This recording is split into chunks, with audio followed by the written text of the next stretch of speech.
Olá, seja muito bem-vindo, seja muito bem-vinda ao nosso canal. Eu sou a professora Márcia Pires. O nosso objetivo fundamental no canal é possibilitar, que a gente abra a mente e que a gente, pensando melhor, consiga se expressar melhor, tanto na forma oral, na modalidade oral, quanto escrita. Hoje nós vamos falar acerca das competências exigidas no Enem, na redação do Enem. É claro que essas competências elas são importantíssimas para quem quer prestar o Enem, mas também são importantíssimas para qualquer pessoa que queira escrever um texto dissertativo de forma clara, de forma coerente e eficaz. Vamos lá.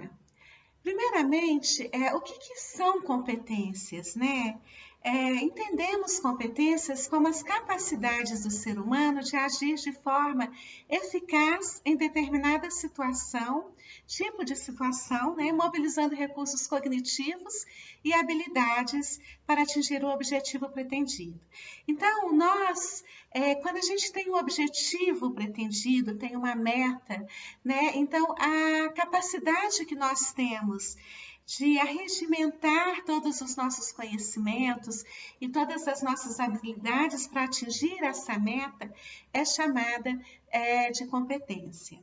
Então, por exemplo, se você está com uma filha de 3 aninhos lá e de repente ela cai na piscina e ela não sabe nadar, o que você faz? A sua meta primeiro é salvar a sua filha. Então, você se joga lá na piscina, nada, faz de tudo, segura, nem que você tenha que puxá-la pelos cabelos, de alguma forma, você mobiliza todas as suas habilidades motoras, todas as suas reflexões, todos os seus conhecimentos e salva a criança e atinge aquele objetivo.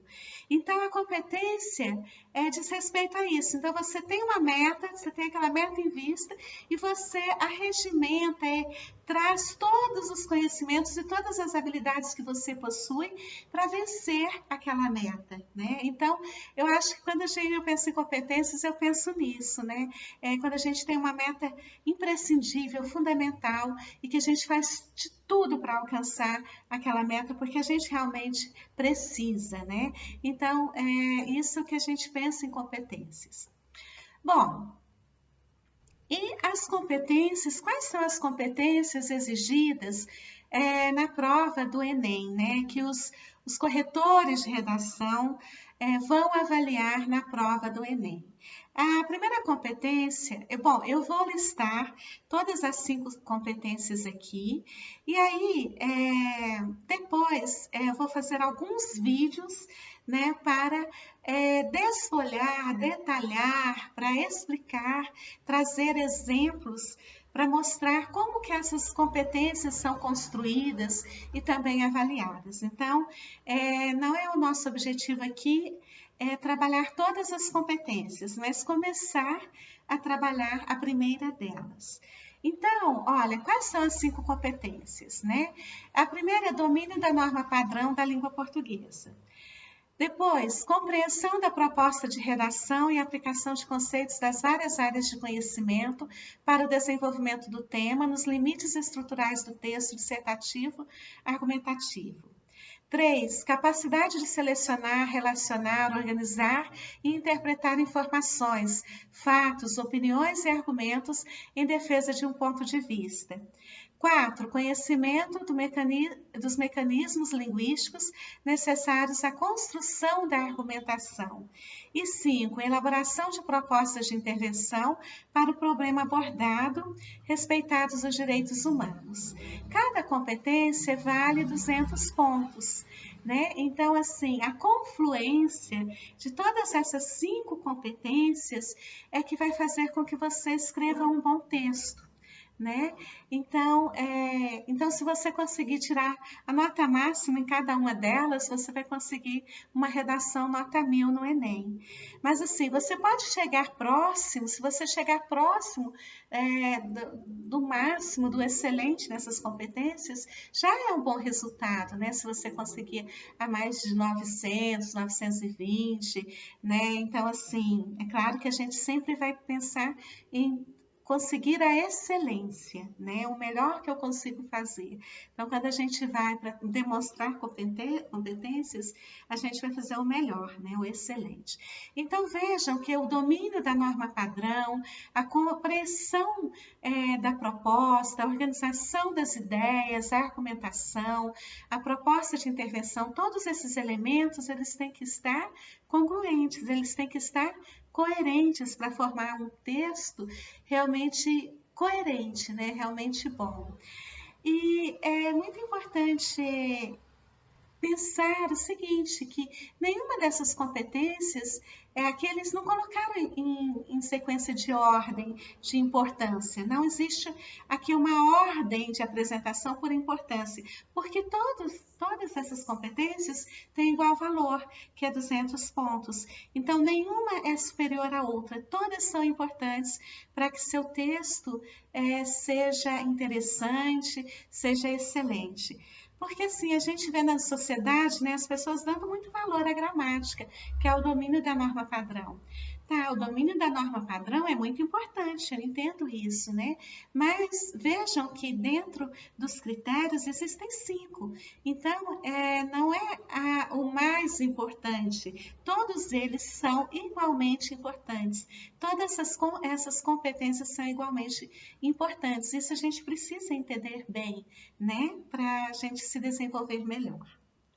Bom, vamos lá. Então, agora nós vamos nesse vídeo, a gente vai começar a falar um pouquinho sobre o domínio da norma padrão da língua portuguesa. O que seria isso, domínio da norma padrão da língua portuguesa? Como a própria expressão diz, ó, norma padrão. Por que padrão? Porque é um padrão falado nos países que falam a língua portuguesa. Então, em todas as situações de formalidade, né, seja na elaboração, na academia, quando nós vamos fazer um texto, seja em e-mails enviados para coordenadores, para gestores, para os nossos chefes, né, para os nossos professores. Então, e-mails que exigem formalidade, esses e-mails têm que ser escritos na norma padrão, né? Então, textos que exijam formalidade têm que ser escritos na norma padrão.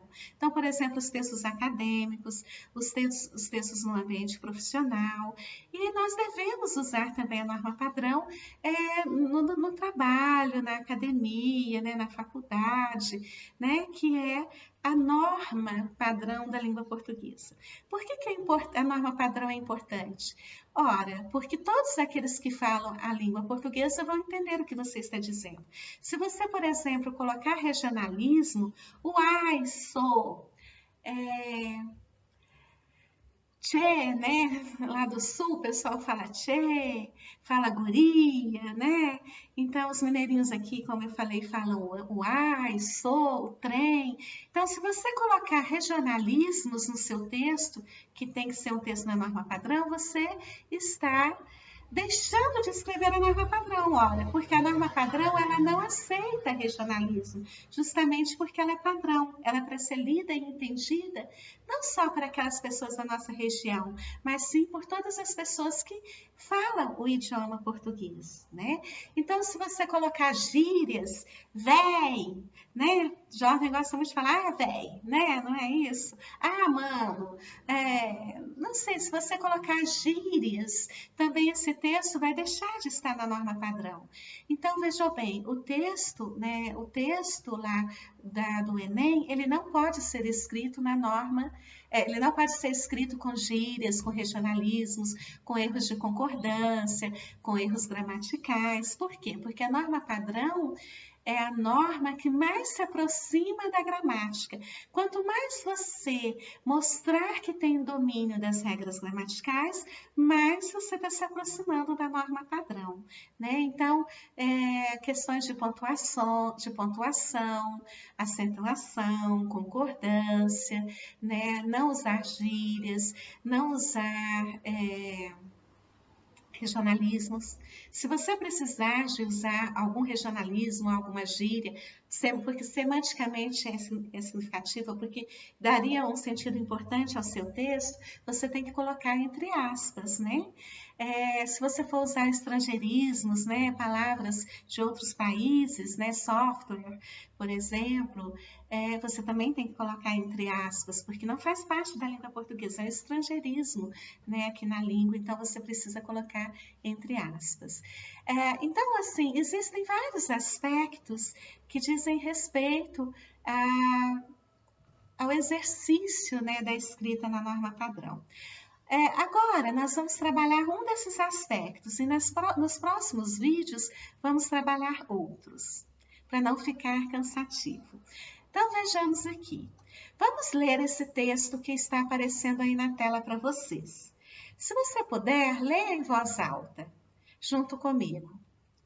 A educação como zelo e intervenção humana ao desenvolvimento do outro atrai para o educador a responsabilidade do processo de heteronomia, de acompanhamento desse outro, que presumidamente precisa ser tutelado por alguém mais capaz.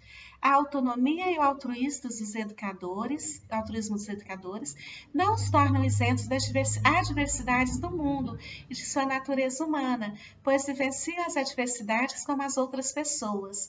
Embora conhecer como o indivíduo se desenvolve, objeto do estudo e da profissão docente, possa ampliar as possibilidades dos educadores de entenderem melhor a si mesmos, as pessoas e a vida e o mundo, o que supostamente oportunizariam a eles reflexões mais profundas, maiores vislumbres de compreensão e conjecturas, maior consciência e com ela maiores angústias ou esperanças. Ainda assim, eles têm suas fragilidades. Bom, o que você pode observar? O que falta a esse texto, né? O que esse texto deixa a desejar? Pensem, pausem aí o vídeo e pensem. Bom, vamos lá. Vejam que esse texto, ele não teve uma pontuação devida, né? Se a gente for olhar direito o texto, a gente vê que ele, olha, é uma única frase, né? Poderia ser um parágrafo de uma única frase. Então, vejam que a falta da pontuação, se a gente for observar, também tem poucos pontos aqui. A gente traz aqui, tem uma outra vírgula, tem essa vírgula aqui depois do capaz, né? Tem uma outra vírgula aqui depois de mais profundas, né? E um ponto final. Eu sempre digo assim para os meus alunos, né? Vou dizer para vocês agora. Se na hora que vocês estão assim almoçando, que vocês têm aquele bife delicioso que sua mãe preparou, né? Super acebolado, com aquela pimentinha, ai que delícia, deu até uma fome agora. Pensem, na hora que vocês estão comendo aquele bife, vocês não partem o bife em pequenos pedaços para ajudar o sistema digestório de vocês a digeri-lo bem? Então, por que na hora de escrever vocês não colocam ali ponto final? Por que vocês escrevem frases tão longas? Será que essa frase longa, ela não vai prejudicar a leitura? Né? Então, por que vocês não fazem frases curtas para ajudar a mente e o cérebro do leitor de vocês? Né? Então, vejam, o leitor de vocês está aproveitando, está se alimentando do conhecimento que vocês estão trazendo.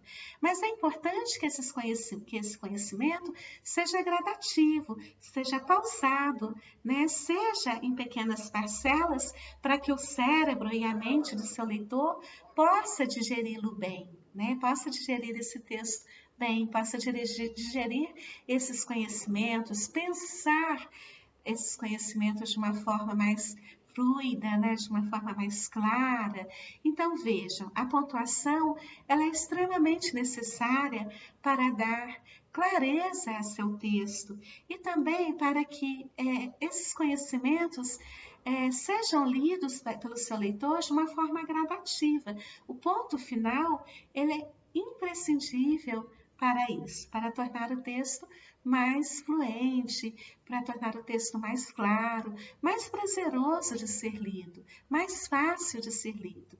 Então, vejamos aqui uma correção para esse texto. Como que poderíamos colocar a pontuação desse texto? Olhem aí o trecho em tela. Vejam que eu coloquei de amarelo, né, as vírgulas, a pontuação e alguns outros elementos de outras cores. Vamos lá na primeira frase, né? Quer dizer, como é que a gente pode colocar aqui um ponto final nesse texto? Bom, vejamos, olha, a educação, como zelo e intervenção humana ao desenvolvimento do outro, atrai para o educador a responsabilidade do processo de heteronomia, de acompanhamento desse outro que, presumidamente, precisa ser tutelado por alguém mais capaz. Ponto. Olha, já trouxe uma informação para o meu leitor. A educação, como zelo e intervenção humana ao desenvolvimento do outro, atrai para o educador a responsabilidade do processo de heteronomia, de acompanhamento desse outro que, presumidamente, precisa ser tutelado por alguém mais capaz. Pronto, eu fiz uma afirmativa. Por que você colocou as vírgulas aqui, professora? Vamos lá. Olha, a educação como zelo e intervenção humana ao desenvolvimento do outro. Então, eu coloquei uma vírgula depois de educação e depois uma vírgula depois de outro. Vejam, por que eu coloquei entre vírgulas essa expressão? Como zelo e intervenção humana ao desenvolvimento do outro. Porque é uma informação complementar ao meu texto. Ela é importante, mas ela não é assim imprescindível, mas ela é muito importante, porque essa expressão, ela está dizendo de uma característica que eu quero ressaltar aqui da educação. Então, veja, a educação em que sentido, né? Aqui nesse texto eu estou falando da educação, de você possibilitar a educação do outro, a educação enquanto formação. Então, esse parágrafo eu tirei de um texto que estava falando da educação enquanto formação do outro. Então, para eu deixar isso bem claro, eu ponho a educação, mas a educação em que sentido que eu quero frisar? Como zelo e intervenção humana ao desenvolvimento do outro. Então, aí eu mostrei o sentido da educação, a característica principal que eu quero evidenciar da educação naquilo que eu vou dizer. E aí eu coloco entre vírgulas. Então, aqui eu tenho uma expressão, né, entre vírgulas, intercalada por vírgulas. Se eu suspender essa expressão e tirar essa expressão, será que a sintaxe do meu texto continua legal? A ordem das palavras no meu texto continua legal? Continua com sentido? Vamos ver, olha. A educação atrai para o educador a responsabilidade do processo de heteronomia. Veja, a educação atrai para o educador. Veja que a sintaxe, ela não tem prejuízo algum, ela continua legal. Então, vejam que quando eu coloco as duas vírgulas, eu estou mostrando para o meu leitor que eu estou complementando uma informação naquilo que eu estou afirmando, né? Agora, se eu tirasse uma vírgula aqui, se eu tirasse, por exemplo, a educação, tirasse a vírgula aqui depois de educação e deixasse a vírgula depois do outro, estaria certo? Não, porque aí eu teria uma vírgula entre o sujeito, a educação e o verbo atrai. Então, vejam que aí a gente não poderia deixar. Então, quando eu trago as duas vírgulas e coloco como uma expressão intercalada por vírgulas, né, que quando ela é suspensa, a ordem da sintaxe continua a mesma, então tá tranquila, e eu posso colocar, mas sempre as duas vírgulas. Então, veja aqui, atrai para o educador a responsabilidade do processo de heteronomia. E aí eu coloco ponto e vírgula. Por quê, professora? Colocar ponto e vírgula. Uma das funcionalidades do ponto e vírgula, né, além, claro, tem outras funcionalidades, como de separar expressões, né? Mas o ponto e vírgula, ele também tem a funcionalidade de mostrar que o que vem depois é uma justificativa, né, daquilo que foi dito antes. Uma justificativa ou uma explicação daquilo que foi dito antes. Então, vejam que aqui eu coloco, olha, A educação, como zelo e intervenção humana ao desenvolvimento do outro, atrai para o educador a responsabilidade do processo de heteronomia, de acompanhamento desse outro que presumidamente precisa ser tutelado por alguém mais capaz. Vejam que quando eu ponho assim, de acompanhamento desse outro que presumidamente precisa ser tutelado por alguém mais capaz, eu estou trazendo uma explicação a esse processo de heteronomia. Né? Então, explicando o que seria esse processo de heteronomia, que para o educador é responsabilidade do processo de heteronomia, né? Que seria um processo de acompanhamento desse outro que presumidamente precisa ser tutelado por alguém mais capaz. E aí, quando eu ponho presumidamente, eu estou dizendo que pressupostamente, né, por hipótese, precisa ser tutelado por alguém mais capaz. E aqui eu coloco um advérbio mostrando, né, que seria, de que forma que seria, de forma como uma hipótese, e como hipótese precisa ser tutelado por alguém mais capaz, eu coloco entre vírgulas para ressaltar esse advérbio, essa forma que eu estou mostrando aqui. Depois eu coloco um ponto final, aí eu posso pôr o ponto final, porque eu já fiz uma afirmativa. Entretanto, a autonomia e o altruísmo dos educadores não os tornam isentos das diversidades do mundo e de sua natureza humana. Aí eu afirmo algo mais.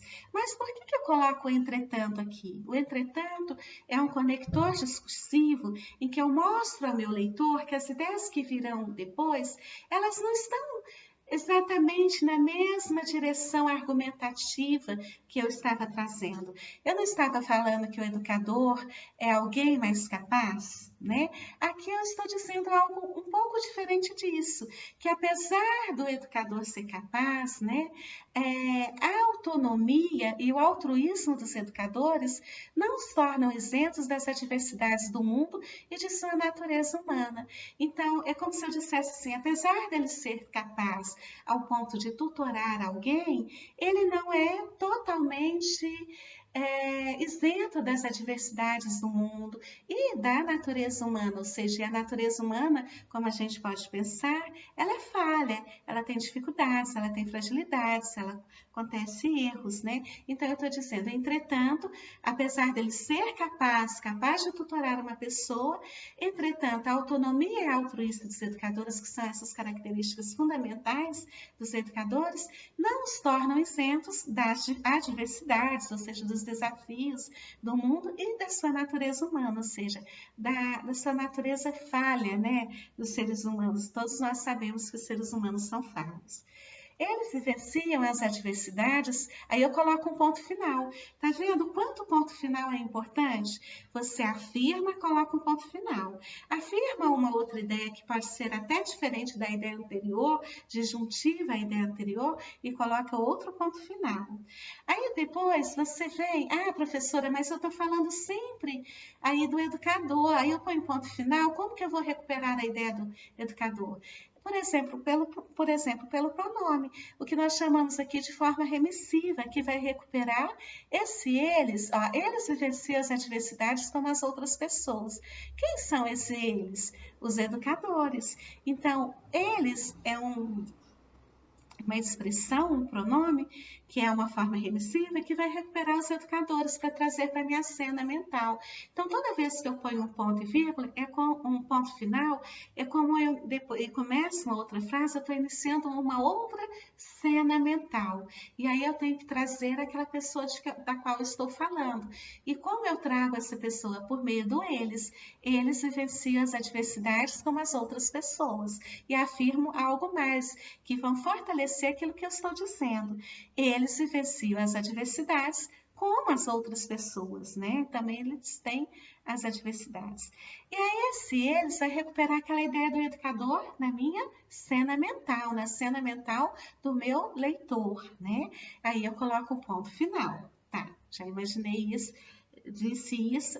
Aí eu vou mostrando, vou construindo ainda o sentido disso. Conhecer como o indivíduo se desenvolve, objeto de estudo da profissão docente, amplia as possibilidades dos educadores de entenderem melhor a si mesmos, as pessoas, a vida e o mundo. Então, continuo naquele sentido, né? Eu trago uma outra ideia, ó. Então, eles vivenciam as adversidades como as outras pessoas, tá? Eu falei isso. Depois eu vou falar o seguinte: conhecer como o indivíduo se desenvolve, que é o objeto de estudo e da profissão docente, amplia as possibilidades dos educadores de entenderem melhor a si mesmos, as pessoas, a vida e o mundo. Depois eu vou afirmar algo mais, ponto final, tá vendo? Aí eu vou trazer uma outra afirmativa. Isso supostamente oportuniza a eles reflexões mais profundas, maiores vislumbres de compreensão e conjecturas, maior consciência e com ela maiores angústias ou esperanças. Então, quando eu ponho um ponto final, em seguida eu tenho que trazer, normalmente eu trago uma forma remissiva, ou seja, um elemento que vai fazer link com aquilo que eu disse antes. Qual que é esse elemento que vai fazer link com o que eu disse antes? O isso, quer dizer, tudo aquilo que eu disse, supostamente, tudo aquilo que eu disse que é conhecer como o indivíduo se desenvolve, isso tudo supostamente oportuniza a eles quem? Aos educadores, reflexões mais profundas, maiores vislumbres de compreensão e conjecturas. Aí eu coloquei o hífen, maior consciência, quer dizer, além disso, maior consciência e com ela maiores angústias ou esperanças. E eu afirmo mais um pouquinho isso. Então, tudo isso oportuniza mais isso ao educador. No entanto, ainda assim, os educadores têm suas fragilidades. Aí, olha, aí eu ponho o ponto final e começa uma outra ideia. Mas essa outra ideia, ela vai na mesma orientação argumentativa, ou seja, naquele mesmo sentido de dizer que tudo isso oportuniza reflexões mais profundas aos educadores, né? Maior consciência. Não, aí eu vou dar uma outra ideia, que mesmo sabendo tudo isso, mesmo tendo maior consciência e também, infelizmente, maiores angústias, mas maiores também esperanças, apesar disso tudo, ainda assim, os educadores têm suas fragilidades. Então, tá vendo? Eu estou enaltecendo o educador, mas depois eu quero dizer que não, que mesmo assim, mesmo com todas essas coisas boas do educador, ele tem as suas fragilidades. Então, aí eu vou diminuindo, eu vou numa outra orientação. Eu estava enaltecendo, agora eu vou dizer que ele está igual, tá vendo? Eu estava enaltecendo, mas agora eu vou dizer que ele é como todos os seres humanos. Por isso eu ponho um conector discursivo no entanto. Para mostrar, né, esse conector discursivo vai dizer que aquilo que eu vou trazer depois é diferente, está numa orientação bem diferente daquilo que eu disse antes. Não necessariamente, às vezes não é necessariamente totalmente contraditória, mas bem diferente daquilo que eu estava dizendo. Então, se eu estava enaltecendo, agora eu coloco o educador no mesmo nível dos seres humanos, de todos os outros seres humanos. No entanto, ainda assim, ainda com tudo isso, os educadores têm suas fragilidades, né? Então, vejam que aqui eu pus um ponto final, né? E aqui um ponto final. O que é importante a gente perceber aqui? O que eu quero que vocês percebam, talvez vocês tenham que pausar o vídeo para analisar melhor o texto, mas eu quero dizer para vocês, é fundamental o uso da vírgula. A vírgula, ela é fundamental.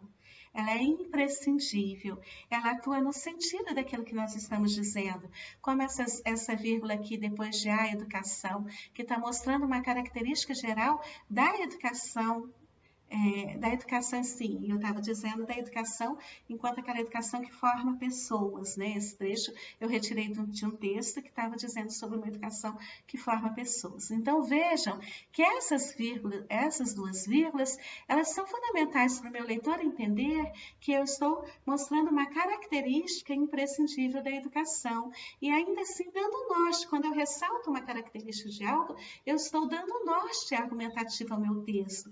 Eu estou dizendo, olha, vamos pensar um pouquinho sobre isso daqui, nesse sentido, né? Então, quando eu coloco aqui a vírgula antes e depois do presumidamente, eu estou ressaltando esse presumidamente, né? Também. Então, quando eu coloco o ponto final, ele é crucial para o entendimento do seu leitor, para que seu texto seja agradável. Ninguém aguenta um texto com uma frase enorme, porque o seu cérebro está pensando lá, quando ele chegar lá na última palavra, ele já esqueceu o que ele leu na primeira. As frases, elas devem necessariamente serem mais curtas para que seu cérebro leia as. E compreenda, né? Porque não adianta nada você escrever um texto que ninguém compreende, né? Às vezes, sob a perspectiva gramatical, a pessoa põe um ponto lá no final, mas o texto, você fala assim, nossa, que texto pesado, ele poderia ter posto o ponto antes, né? Então, como lidar, como colocar ponto final, é um conhecimento básico, assim, né? Para que você escreva bem. Colocação das vírgulas, aqui a gente viu também que toda vez que você põe o ponto final, você tem que fazer um link com o que você disse antes, retomar aquilo que você disse antes, se o sentido do seu leitor, porque aí você tem que ver, será que eu preciso recuperar aquilo que eu disse antes? Será que meu leitor vai entender? Ah, não, preciso. Então, aí eu trago uma forma remissiva, um elemento, um conector, que vai trazer e recuperar aquilo que foi dito antes, né? E os conectores discursivos também, né? Então, a gente traz as formas remissivas, como eu falei, o eles, o isso, o ela, né? E também a gente traz os conectores. Então, às vezes, depois do ponto final, eu vou dar uma outra orientação argumentativa e eu preciso de um conector para mostrar que eu estou aqui mudando a minha orientação argumentativa. Eu estava realçando isso, agora eu vou estar colocando no mesmo nível. Então, vejam, são os conectores que vão dando os caminhos do texto, a orientação argumentativa do meu texto em termos de sentido, de valor, né, daquilo que eu estou trazendo, certo? Bom, olha, nós estamos terminando o nosso vídeo agora. Nos próximos vídeos nós vamos trazer outros elementos importantes aí para a norma padrão, para essa competência, né, da norma padrão, do uso da norma padrão da língua portuguesa. Então, fiquem atentos nos novos vídeos e eu queria pedir para que vocês deem o like aí, né? Se vocês gostaram da explicação, deem o like, façam sua inscrição no nosso canal. Isso tudo nos inspira para que a gente possa trazer mais conteúdos relevantes, interessantes e poder disponibilizá-los aqui, né? Para que você construa maiores conhecimentos e pense com a gente, né? Amplie seus horizontes aí. Um beijo, até o próximo vídeo. Dê o like!